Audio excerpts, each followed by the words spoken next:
It was created to provide us with freedom. Our city became a great beacon of hope and liberty to the world.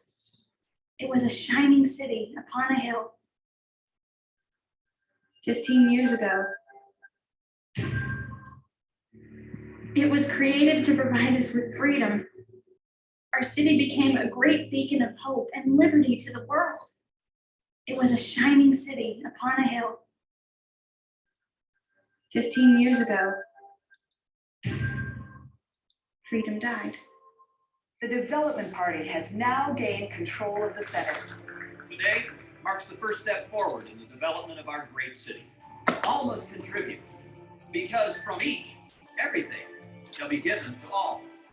Opposition to the new policies are on the rise. Our progress will not be stopped, because when we provide for every need, then you are fully developed. Something's very wrong with our city. How can you say that? Look at everything they give us. Don't you see? The more they give us, the more they control us. We become nothing but passive people waiting in lines. I can't live like this anymore. Archer, you did not pay your contribution yesterday. Who are you? People who want to change things. Now is time to bring freedom back to our people. For too long, we've been waiting in the shadows. Now is the time we need to act. The so-called liberty movement is gaining momentum. Snuff them out. We are all shaped by the times in which we live. So let this time be defined by freedom. Let our lives be the spark that ignites the flames of liberty. We are a movement on fire. Will you take up the torch?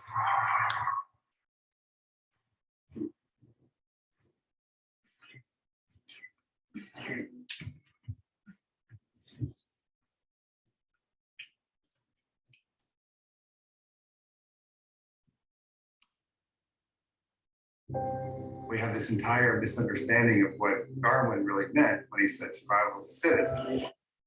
Hi, I'm John Green. This is Crash Course US History, and today we're going to talk about one of the most important periods in American history, the mid to late 1970s. Stan, why is there nothing on the chalkboard? We can't find a picture of Gerald Ford somewhere around here? Don't worry, Crash Course fans, we got one.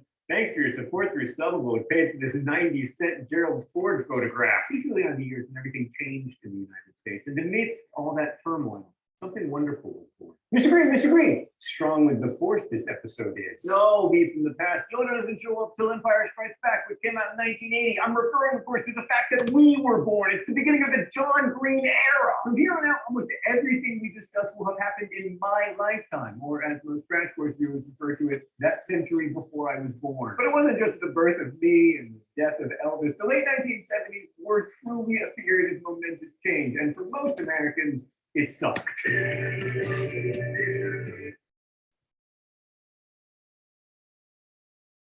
Hi, I'm John Green. This is Crash Course US History, and today we're going to talk about the guy who arguably did the most to shape the world that I live in. Now, Stan, not Carrot Top. No, not Cumberbatch, although he did do the most to shape the subway that I live in. I'm talking about the great communicator, Ronald Reagan. Reagan is a fascinating president because he was, in lots of ways, straightforward. Like his presidency was called the Reagan Revolution, but it's a bit odd that he gets so much credit for changing America because he was one of the least hands-on of all presidents. And as you know, here at Crash Course, we don't really indulge in great man history. So we're going to talk about Reagan, but we're also going to talk about the forces that predated his presidency that led to the so-called Reagan Revolution. Mr. Green, I remember some of this stuff. It's like almost interesting. Yeah, I'm glad to be almost interesting, me from the past. Someday, maybe you'll be almost interesting.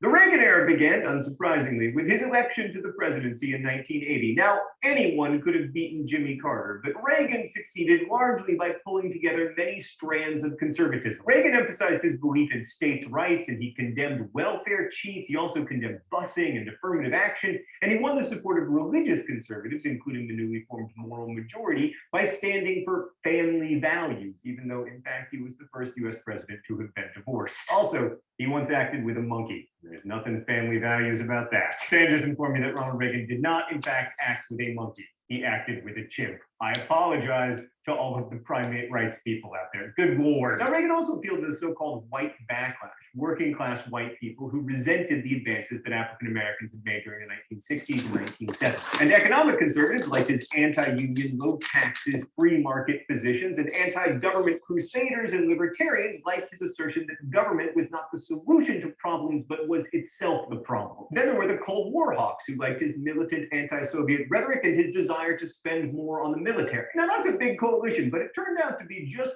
barely a majority coalition. Still, Reagan won in 1980. He even carried the traditionally Democratic states of Illinois and New York, proving that Jimmy Carter really was profoundly unelectable. A lot of Reagan's policy ideas weren't actually that popular at the time, but he truly was a great communicator. I mean, Reagan was a former actor and he knew how to talk to people without them feeling condescended to. His relentless optimism was a welcome contrast to Jimmy Carter being like, you should wear sweaters inside to save fuel. Sorry, Jimmy, this is America.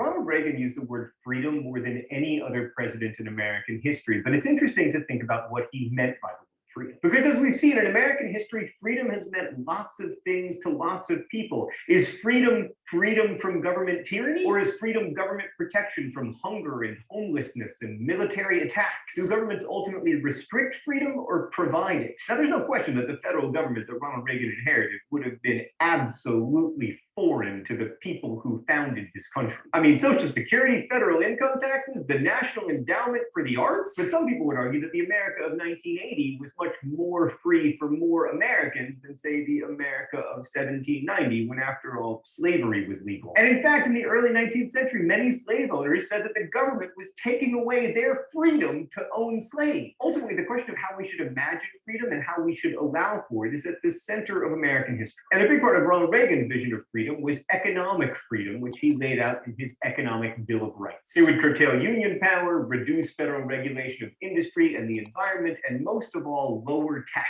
All these ideas were a big part of the Reagan Revolution, but as we know, much of what he proposed had been brewing for years during the rise of conservatism. So what aspects of this Economic Bill of Rights actually ended up happening? Well, his main accomplishment was lowering taxes. In 1981, Reagan persuaded Congress to lower the top tax rate from 70% to 50%.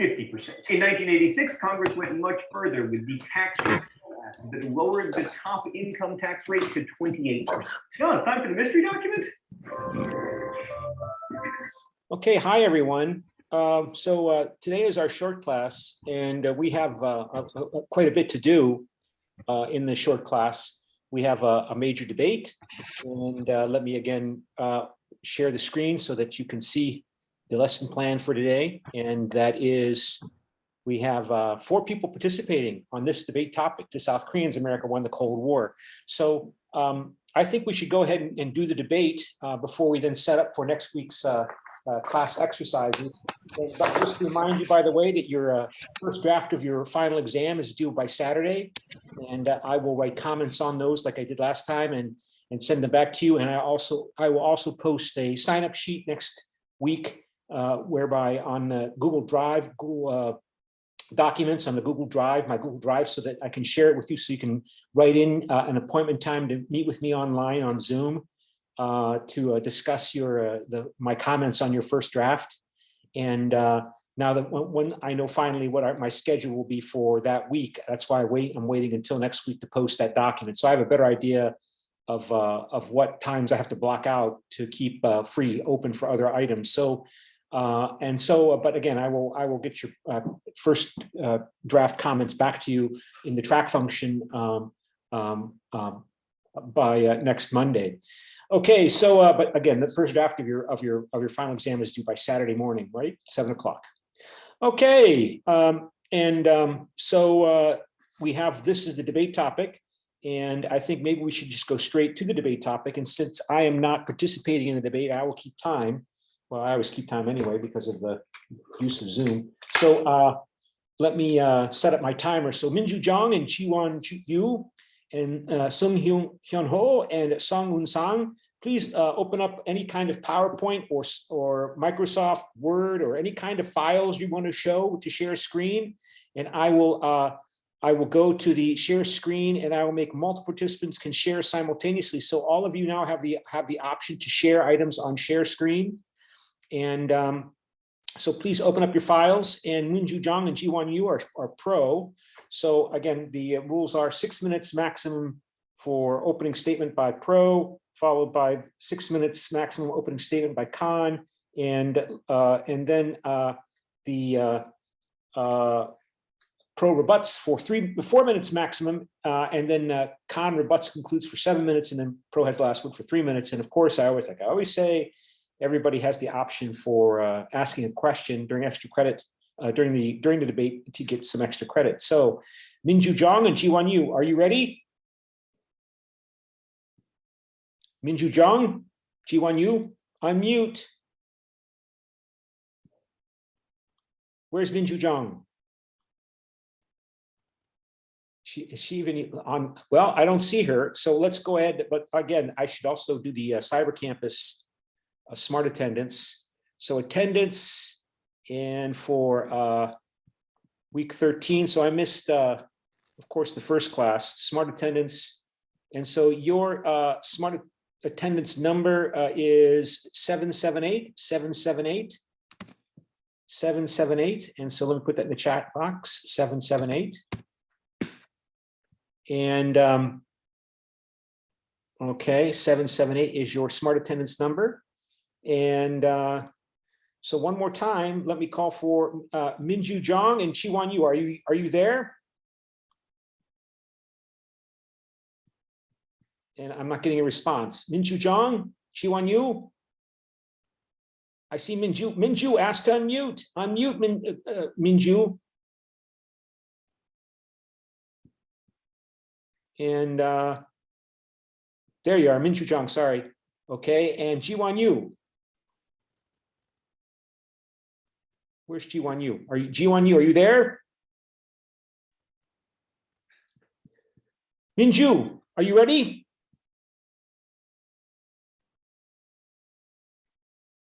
Let me see.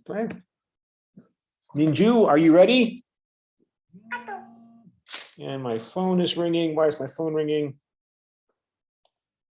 And I'm wondering what's going on here. Can you all hear me? I think you can all hear me, right? I'm not muted. Yeah, I can hear you. Okay, so where's Minju Zhang? Minju Zhang. And I'm just not getting a response from these people. Okay, well, we'll let them get set up for the debate. And let's move on then to the preparation for next week's class exercise. So next week, we're moving into the discussion of the world after the Cold War, the world after the end of the bipolarization of the world into two different camps, and the emergence of global climate and globalization and global climate issues as one important factor shaping the emerging awareness of interdependency in people's thinking and people's in public opinion around the whole world regarding living together in an independent world, and the perils as well as opportunities for different people who traditionally are marginalized or have been the targets of abuse and colonialization to participate more actively as groups in the world that are particularly viewing themselves as on the cutting edge of the negative effects of climate change, experiencing climate change, are on the cutting edge of the fight over climate change, because often these indigenous groups, these groups of people that are the communities representing the communities that were here before the Europeans arrived, are often living in territories or areas which have become much more valuable than they were perceived to be by the colonizers, the colonization people, when they arrived with Columbus. For example, in places with lots of forests and rainforests and tropical forests, places that are important, seen as important for having tremendous importance for preventing climate change. Like, for example, the Amazon rainforest area in South America, as well as the rainforest in Central Africa, that these areas are a concern of the global public community because of the growing worldwide awareness of interdependency,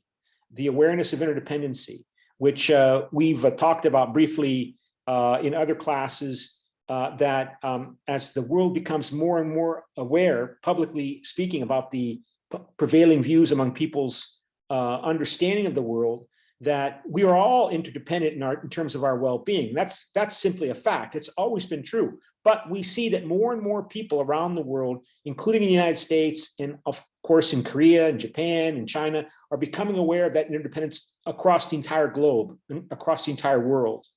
And that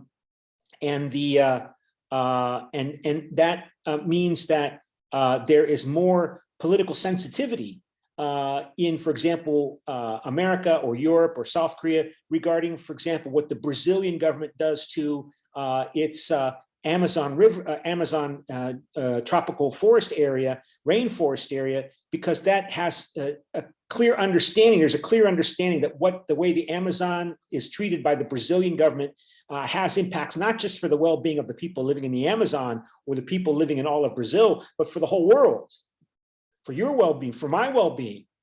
And that might always have been true, but the point is that more and more people are aware of this interdependency, this global interdependency. More and more people are aware of it, and they respond in different ways. Some people respond very hostilely, very negatively to this growing awareness and sensitivity to interdependence, to global interdependence. And one of those manifestations, I think, is the Donald Trump Make America Great movement, which had its roots, of course, in the Tea Party movement, which began after Barack Obama was elected in 2008. And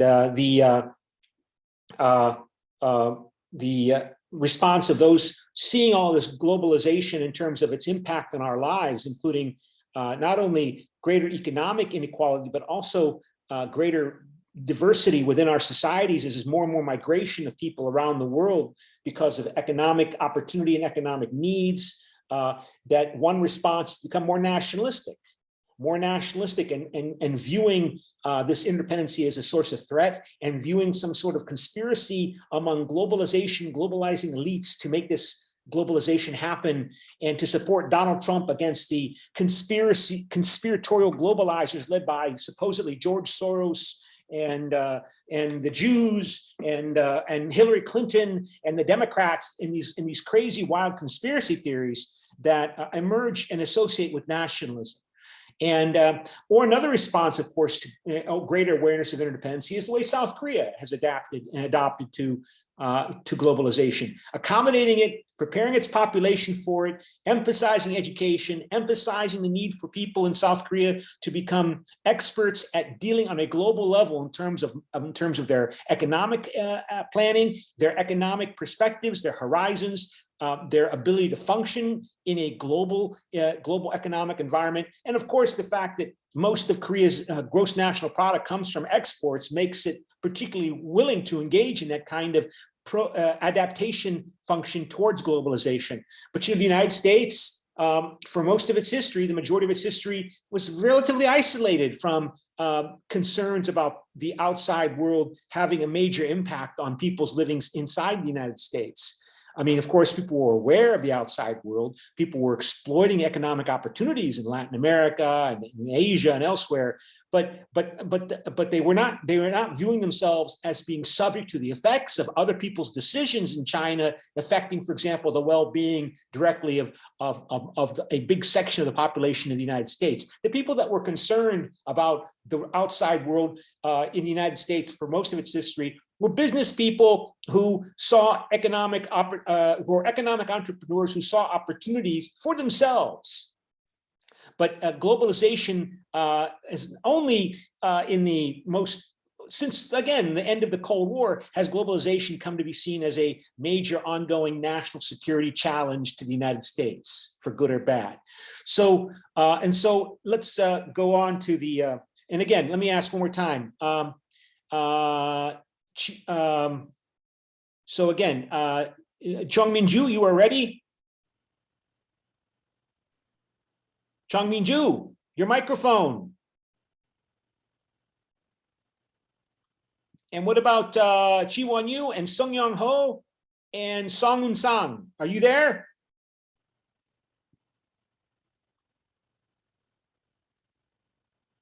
I'm not hearing anybody. Yes, I'm here. Okay, and what about, let me just a second here, called up the wrong thing. And what about Chi Won Yu?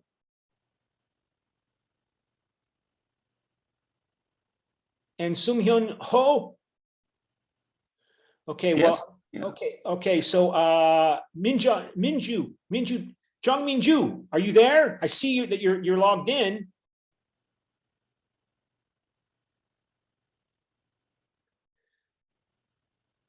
Okay, well, I'm going to keep talking here for a few more minutes. If I don't get a response, I'm going to be pro because we have to have a debate.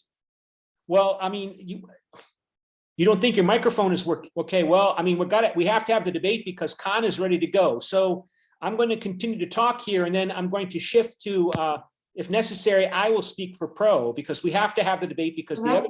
Are you okay? Now I hear you. Are you ready, Jung Minju? Can you hear me? Yes.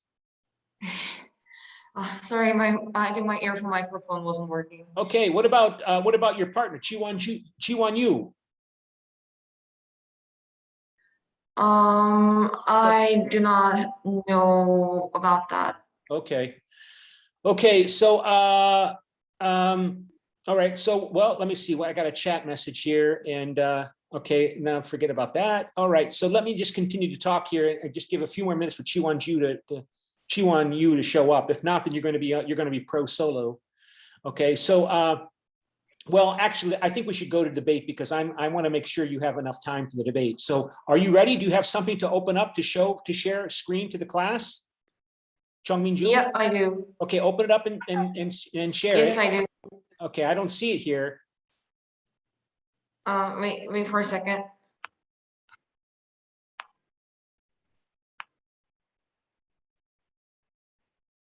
Okay, I see it. Hey, Okay, you can so start. so with the question, who won the Cold War? I believe that it is the U.S. who won the Cold War. Because mainly because of the Soviet Union's collapse. I believe that in 1991, or starting from 1989, the collapse of European Union, Eastern Europe's communism, and also in 1991, collapse of Soviet Union, shows that shows the US's victory. I do believe that that one point cannot just say that the US has won the Cold War, but because the US and the USSR had gone through similar situations, such as Vietnam War for the US and Afghanistan War for the Soviet Union. I do believe that US was the country that was able to endure the expenses for the arms race and also the space war, while the USSR couldn't, and also couldn't control its people for revolting for freedom in Eastern Europe and also in other countries in Soviet Union. So due to these situations that were shown in the end of Cold War, I do believe that it is the US who actually took the victory of the war. Yes. Okay. Does anybody have a question to ask to pro? And if not, then it's really strange. I'm trying to find the timer and it just disappeared. My clock function on my cell phone just disappeared. Oh, there it is. What's the wrong with? Okay, now I got it fixed. Okay, Khan, do you have something to share? Screen share? No, I don't. Okay, go. Okay. First of all, turn on your camera so we can see you, please. Okay.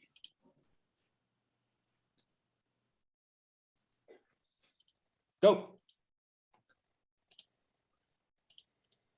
The United States has never won the Cold War. Rather than saying that the Cold War was ended with anyone's victory, it should be said that the Soviet Union collapsed on its own and ended the United States did not intend to end the Cold War. If the United States wanted to end the Cold War, it should have drastically reduced defense spending after the Cold War, but the United States did not. The United States still spends the most in the world, but not just the most, but more than the other 9 out of the top 10 countries combined.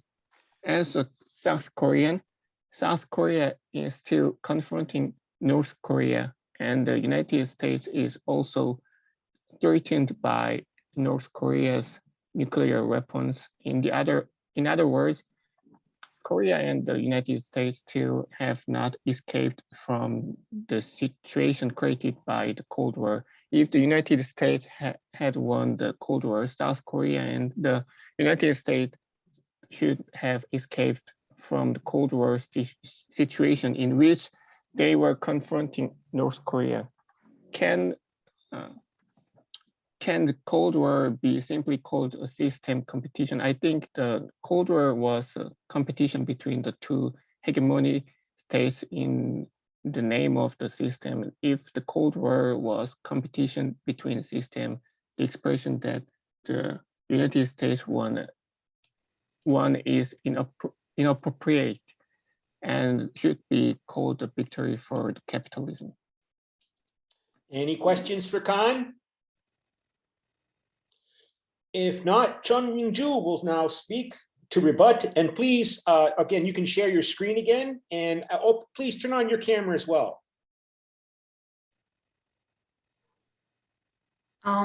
This time I don't have anything to share, so I'll just say. So what I've realized is that the fact that South Korea and also the US couldn't escape from communism I do not believe that we have an escape. It's just on the process of being solved, I believe. As North Korea, and because North Korea is I believe is the remainder is the remaining country as a communism. That it wasn't a major country like Soviet Union. And the Cold War is supposed to be the fight between the Soviet Union and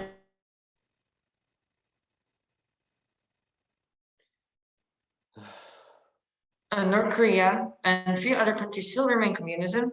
I do not believe that the dominant ideology, capitalism, and also democracy is the winner of the Cold War. Any questions to anyone for Pro? If not, then Khan will now rebut and conclude.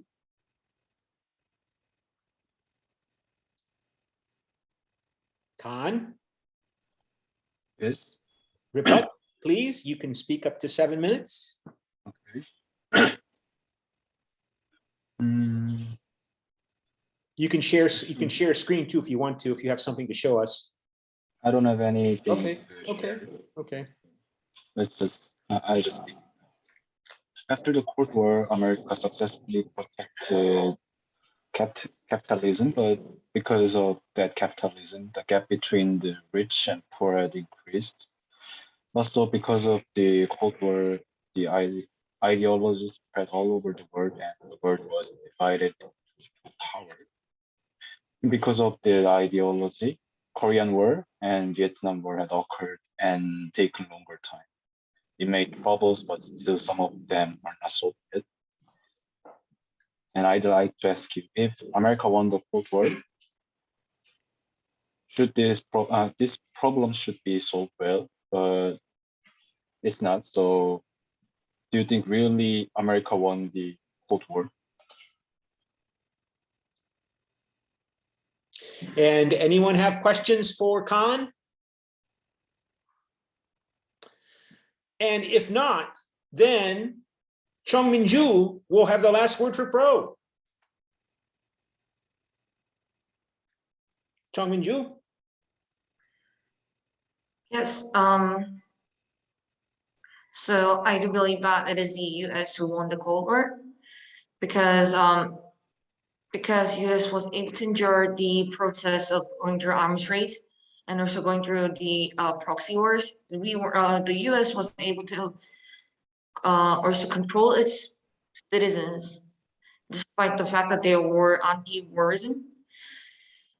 But on the other hand, the USSR couldn't because people desired for freedom.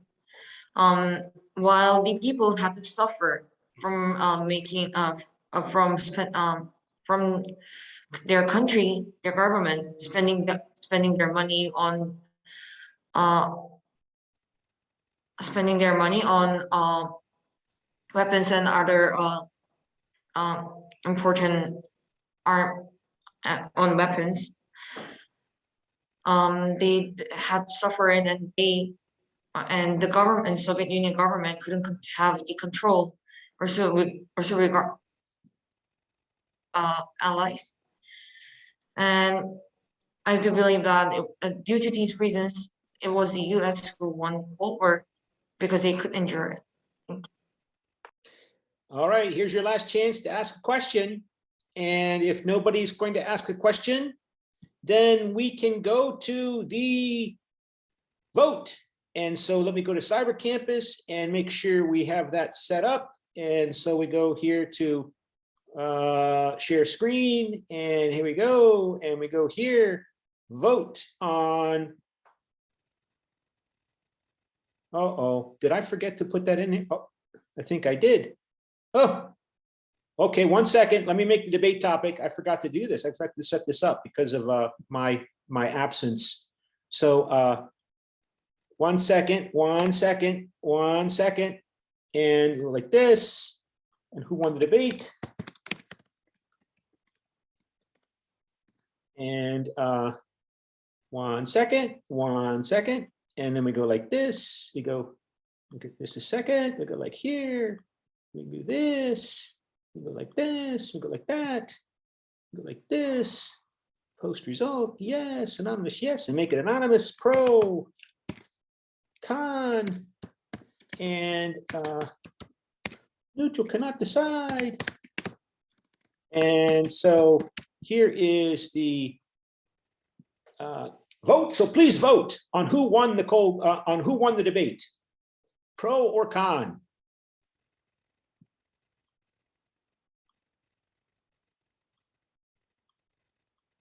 So I'll keep refreshing. Pro's winning. Pro's winning. Oh, con's coming back. Oh, pro's pulling ahead. Oh. So we only have, I think, 16 or 17 people. And so that's it. Oh, it looks like pro won. Okay. And now I want to ask you to please grade the debate. And let me do that, set that up as well. That'll take a little bit of time here. So we go the same time, but not too much time. We'll go like this, go like that, go like this, and post result. Yes, make it anonymous. And we go and general vote. And we go A plus, A, B plus, B. So I'm gonna ask you to grade the debate. So please think about it. C, D plus, E, and last grade is F. Okay, save. So please vote on. Please grade the debate, and it's anonymous.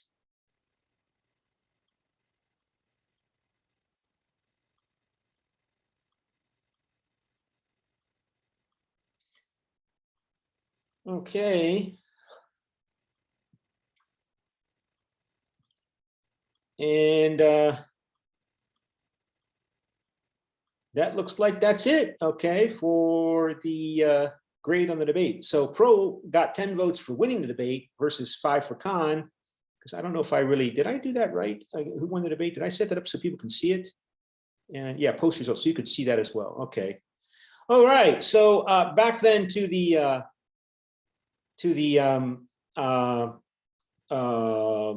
exercise. So we want to do now an exercise on the role of the indigenous peoples in the world that are traditionally marginalized. People, and then marginalized is an objective scientific way of saying discriminated against, abused, marginalized. And that's been a theme in the class since at the very beginning when we did the trial of Christopher Columbus against the Tainos, also called the Arawak people or Carib people. So that's what the name that was given to those people living on what is today the island of Hispaniola in the Caribbean. They're called Caribs. Carib, I guess, is the name of a tribe, Indian tribe. So that's where we get the name Caribbean from. But they were called Tainos in the Christopher Columbus trial exercise from the first week of the semester. And they're also called Arawak people. And so since the awareness of the importance of many of these places in ways that are more complex and more widely understood, like for example, that the Amazon forest is not just an area rich in resources to be exploited by people who want to make money by chopping down the trees and selling the wood, or burning the land and making it available open for grass to graze cattle and sheep, but rather the very existence of those traditional areas that where people traditionally live, and what exists there as unexploited resources is necessary for the well-being of the entire global economic, social, and political system, because the global community is indeed a global community. So again, as we said earlier, how the Brazilian government manages the Amazon rainforest is important, not just for the people of Brazil, but it's important for me and for you. And it's important not only for the people living in the Amazon, like the Indian peoples, the indigenous peoples living in the Amazon rainforest, are those people that evolved and developed to exist within the existing rainforest. And so they have a lot of experience, they have a lot of knowledge, and they have a lot of interest in protecting the unexploited, pristine, unexploited Amazon rainforest, because that's how their lifestyle is based upon using the rainforest as it exists, living in that context. They evolved as a culture, as a people within that context. And so nevertheless, they live in Brazil. Nevertheless, they live in the United States. Nevertheless, they live in Alaska, up in the Arctic area. All of these areas are being affected by climate change. Like the whole world is being affected by climate change. But we see these areas in particular are the areas of the world that show the most immediate drastic impacts of climate change. Right? With the warming of the world's environment, we see that the different parts of the world are increasing their temperatures at different rates. So the Arctic area, the Arctic Ocean area, North Pole, where the ice cap of the North is located on the northern pole of the United States, that is warming at a much faster rate than the rest of the world because of air current and water current flows, ocean current flows, and air current flows. That area is warming more rapidly than, say, the North America, or the United States, where in Ohio, where I'm living. And as a consequence, you see the most drastic impacts of climate change there. You see, for example, pretty soon they're talking about how it will be possible to travel through the North Sea on the Arctic Circle to do trade on a regular basis. You won't have to go around Africa to access Europe or go through the Suez Canal if you're exporting from South Korea to by ship. South Korean goods like cars, Hyundai cars, for example, if you're trying to ship them from South Korea or China to Europe, you have to go through the Suez Canal in Egypt or around the Cape of Good Hope in Africa. And that takes a long time. But if you can go through the North Sea around Siberia, you can move at least a week, if not more. I think, like they're saying, it will take 10 days less shipping cost to get items to Europe if it would be possible to go through the North Sea. So there's opportunities, economic exploitation opportunities, but the consequences of climate change, the negative consequences, are horrendous. Like, for example, we're seeing incredible events like the Siberian tundra, area in the north of the Arctic Circle that is traditionally called tundra because it's an area where there's no trees. It's too cold to grow trees. That area is typically always permanently frozen. down to below a couple feet below the surface of the ground, that area is frozen. Now, because it's warming, for example, that area is melting. And there evidently is a tremendous amount of trapped carbon dioxide greenhouse gases in that tundra area, which is going to be released as it melts. It's trapped in the ice and it will be released as it melts.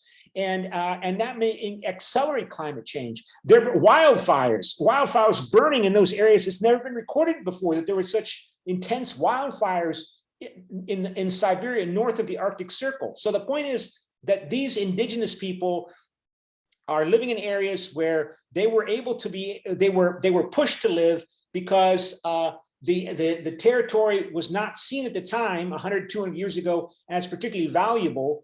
But now that has changed. These areas are seen as valuable because of, as I mentioned, there's lots of economic opportunities becoming more clearly evident there, but also because of the tremendous impact of climate change on those areas. And we all know that the whole world has to address the issue of climate change and has to address it effectively, but it's a political issue. It's a question of political capabilities and the application of political capabilities, utilization of political resources, the use of political power to bring about the changes necessary in policies in order to change economic behavior, to encourage technological development, to move away from existing vested interests in coal and gas and oil and fossil fuels. And that means you have to have political allies, political groups, lobbying, working, politically acting effectively as groups to pressure and lobby governments and authorities to change their policies. And it's it's more feasible, I should say, to mobilize groups to pursue political objectives if it's an identity issue for them. It's not just about money, but it's also about their way of life. If you can mobilize people to protect the Amazon rainforest in Brazil, or the Arctic areas in Alaska and Canada and elsewhere, because the people already living there have developed communities around the well-being of those vulnerable regions, like the Arctic Ocean area, the North Sea, the Northern Oceans, or the Amazon rainforest. It's politically more feasible to mobilize those people because it's not just about money, it's about protecting and asserting their identities as who they are, particularly when they have experienced centuries, 500 years of being told that they are backward, that they are ridiculous, that they are undesirable, that they are at best tolerated. But in fact, there is an opportunity for them in addressing the challenge of global climate change to become leaders in protecting not only those vulnerable regions and not only protecting themselves, but also protecting you and me by working to stop climate change or control climate change by preventing the continuing destruction, for example, of the Amazon rainforest. And they are aware of that. And so, again, going from being 500 years being told that they're backward, that you're stupid, that you're dumb, that you're at best an annoyance, to becoming those people fighting on the front line, not only to protect who they are, but to protect you and me and to protect the entire planet. That is a revolutionary, different situation that provides lots of political opportunities for integrating these peoples into a global consciousness, a global awareness of ourselves living as a global community whose well-being of the entire community is interdependent with all of its parts. And that's a big theme when I follow, for example, the news reports on the role of Indigenous peoples in, for example, at the Conference of Parties 26 that just ended in Glasgow, Scotland. There are lots of groups from these Indigenous communities living in the Amazon forest, in other areas around South America and elsewhere, who are advocating that they are playing a leading role in trying to protect those areas where they live, not only for their own interest and maintenance of their way of life, but to protect the entire planet Earth. And so we have an opportunity for these marginalized groups to play a leading role and gain the status and prestige of occupying those positions in their societies and in the whole world. So I want to share with you. So we're going to role play next week on Monday a conference of indigenous peoples responding to climate change. So the first thing I want to do is share with you a couple of files to everyone. I want to share with you first the file regarding the climate change, which is an introduction to this exercise. So please, everyone, download this file. Everyone should access this file. And let's open this file. And let me rotate it so I can read it here.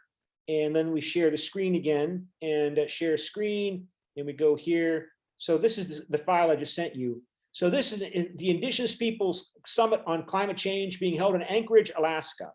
And it says here, welcome people of the Arctic, of the Americas, of the Pacific, of Africa. So this is the opening statement at our Indigenous Peoples Global Summit on Climate Change.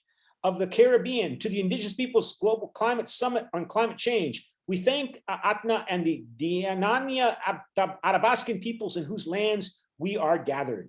So, of course, if you go, by the way, if you attend any of these academic conferences going on these days, typically when they start these conferences, they start with a statement in which we acknowledge these are the traditional lands of the Athabascan or Iroquois or people whose lands were never ceded to the Canadian or to the United States government. And we thank them for allowing us to continue to use their lands. And in other words, trying to acknowledge that these lands in the United States or Canada and elsewhere were taken from the indigenous peoples. And keep in mind, I mean, it's not just a matter of righting a historical injustice. These indigenous peoples, like in the United States, these Indian peoples living on the Pine Bluff Reservation, North Dakota, South Dakota, they have terrible, terrible socioeconomic problems, right? As I mentioned before, the life expectancy of your average typical male man on these Indian reservations in the United States is about the same as it is in Somalia. Incredible levels of alcoholism, incredible levels of drug use, terrible levels of diabetes due to obesity, high levels of unemployment, this tremendous despair, you know, of after 500 years of being exploited, pushed away, and described as and portrayed and attacked as being backwards, stupid savages who are fortunate that the white people have come and brought an enlightenment and progress to them. You see all of the impact of that, of those centuries of physical and psychological marginalization, right? And so with the indigenous peoples movements to save you and me and the whole world, they can play a leading role in this movement and acquire respect, status, as recognized by me and you, and as and accepted by themselves, right? So Mother Earth is no longer in a period of climate change, but a climate crisis. Rising oceans, thawing permafrost, yeah, that's the tundra. Larger storms, expanding deserts, dying coral reefs, and declining forests threaten the stability of indigenous peoples around the world. While the wealthier nations of the world debate the best way to limit the effects of climate change in the future, we face the immediate destruction of our homes, our lands, our traditions, and our cultures. As Patricia Cochrane, chair of the Inuit Circumpolar Council, that's the North Pole area, Arctic area, said, indigenous peoples have contributed the least to the global problem of climate change, but will almost certainly bear the greatest brunt of its impact. We meet here today because we will not stand by and witness the destruction of our way of life. We represent only a few of the 5,000 groups of indigenous peoples in more than 70 countries. Together, we have a global population of 350 million, representing about 6% of humanity. We have persisted through 500 years of invasion, genocide, land theft, and now environmental destruction. And we will outlast this threat as well. We honor our solidarity as indigenous people living in the areas that are the most vulnerable to the impacts and root causes of climate change. We reaffirm the unbreakable and sacred connection between the land, air, water, oceans, forests, sea ice, plants, animals, and our human communities as the material and spiritual basis of our existence. In fact, the world desperately needs the wisdom of indigenous perspectives, perhaps now more than ever. Because of our long cultural and spiritual connection to the land, oceans, and wildlife, indigenous peoples have a lot to offer the rest of the world as it considers how to best deal with the climate crisis. The goal of this summit is to develop a list of action items to present to the rest of the world at the United Nations Climate Change Treaty meeting held in Copenhagen this December. So this is from 2009. Because of the stakes posed by climate change, because the Copenhagen summit was in 2009, it was a conference of parties in Copenhagen in 2009. The Copenhagen meeting has been called the most important global gathering in human history, so it is essential that indigenous peoples be given full participation. Today, we start that process of participation. So here are your discussion questions. So before we look at the discussion questions, let me divide you into groups. And so let me go back to the class and put you into 6 breakout rooms and assign automatically. And there, so please join the groups. Please join the groups and let me. So please join your groups. Whatever one you've been assigned to, please join it. And let me. Okay, so just to remember how I do this. So please join. And room 1, I'm going to. So there's 6 rooms. So please join the room you've been assigned to, and I'm going to send each of your groups a file. And how do I rename the group here? I'm trying to remember how to.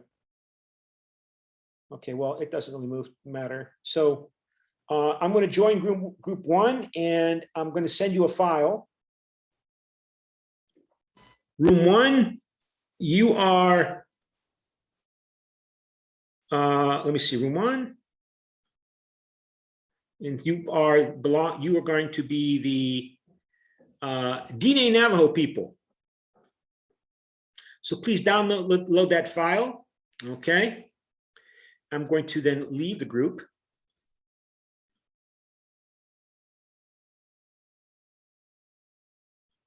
Room 2, you are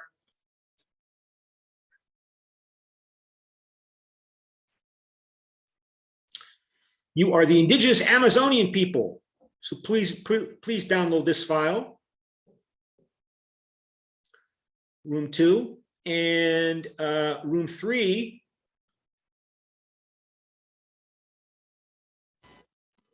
You are the Bambara people of Africa. So please join that. Please download that file. And breakout room 4, you are room 4, you're going to be the Taínos people of the Caribbean. So please download that file. In room 5, you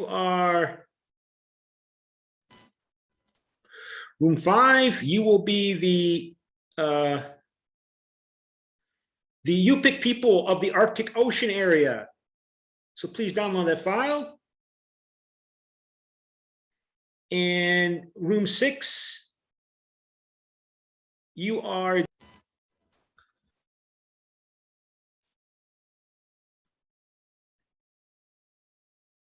the Kiribati people of the Pacific Islands. So please download that file. And please download the file. And okay. And then so back to the share screen and about the questions that your group should address. The question is, what do you want the rest of the world to know about how climate change is affecting you, the Diné people, the Amazonian people, the indigenous people of the Amazon, the Kiribati people of the Pacific, the Taínos people of the Caribbean, the Bambara people of Africa, the Yupik people of the Arctic area? What actions would you like to see the rest of the world take to address the problems facing indigenous peoples as a result of climate change? It says here, please put these in order of priority. What concerns do you have about diminishing food supplies on your people's ability to feed yourselves in the future as a result of climate change?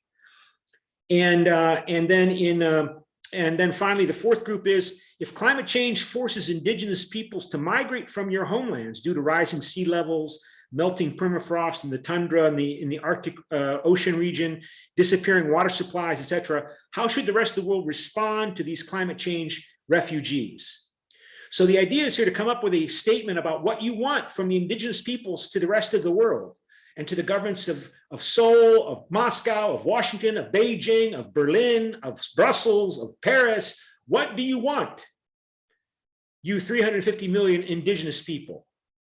And so to help you organize yourselves, I'm now going to go back to the chat, and let me close the breakout rooms and close all breakout rooms, and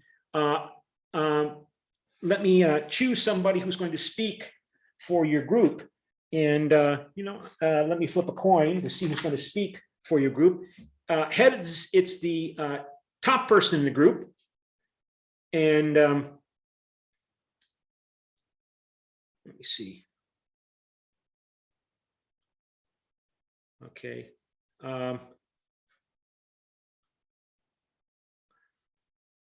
And I'm trying to leave group 6, but it won't let me leave room 6 so easily. And all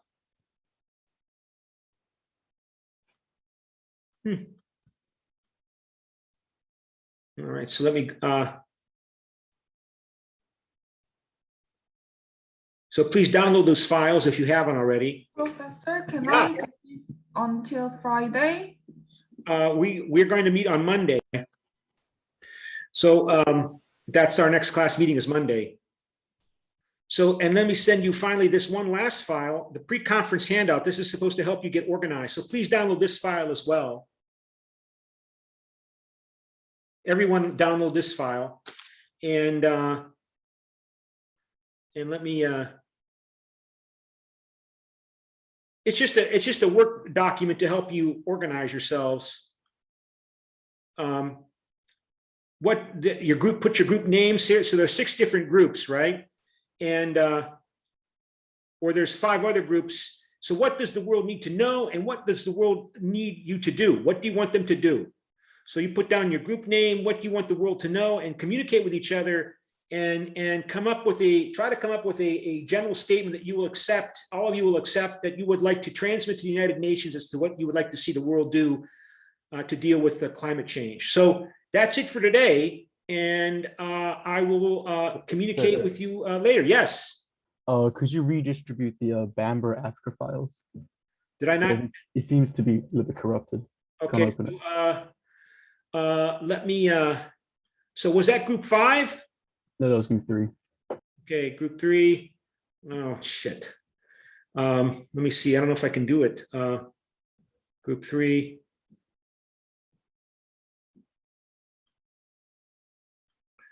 I don't know if I can really do it here. We can just put in just the chat, right? And then group 3, our members just download it off it, right? Okay, that's a good idea. I'll just put in the group chat and put the Bambara file. Okay. All right, here you go. There's the Bambara file. So everybody can see the Bambara file. I'll put all the files on the course website anyway, so you can all see each other's files in any case. Okay. I'll post them all there anyway. Okay. So, all right, that's it for today. Bye.